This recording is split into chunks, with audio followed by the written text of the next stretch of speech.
ప్రపంచంలో రకరకాలమైన బోధలు ఉన్నాయండి, రకరకాలమైన ఉపదేశాలు ఉన్నాయి. కానీ మనం అపోస్తుల బోధలో ఉండాలి, అపోస్తుల సహవాసంలో ఉండాలి, అపోస్తులతో మనం రొట్టె విరవాలి, అపోస్తులతో కలిసి మనం ప్రార్థన చేయాలి. మనుషులు ఆరోగ్యకరమైన బోధను ఇష్టపడరండి. దురద చెవి గలవారే తమకు అనుకూలమైన బోధకుల్ని కొంతమంది ఏర్పాటు చేసుకుని వాళ్ళకి అనుకూలంగా చెప్పాలి. ఎవరికి అనుకూలంగా చెప్పాలి? ఎవరికి అనుకూలంగా అండి? మాకు అనుకూలంగా చెప్తే బాగా చెప్పాడు అంటారు. అలా కాదు, వాక్యం ఇలా చెప్తుంది, అబద్ధం ఆడవద్దు, పరిశుద్ధత విషయంలో మీ ఘటమును మీరు కాపాడుకోవాలి. దేహము దేవుని ఆలయం, అది పవిత్రంగా ఉండాలి.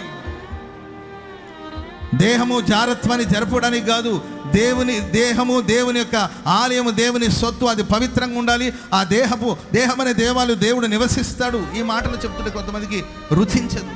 పవిత్రంగా బ్రతకండి యవనస్తులారా, మీరు పవిత్రంగా బ్రతకండి యవనస్తులారా, దేవుని కొరకు సాక్షిగా బ్రతకండి. కుటుంబ వ్యవస్థ అనేది పవిత్రంగా ఉండాలి. ఈ బోధ చాలా మందికి రుచించదు, నచ్చదు. ఈ బోధన స్వీకరించలేరు. వాళ్ళకు అనుకూలంగా బోధించాలి.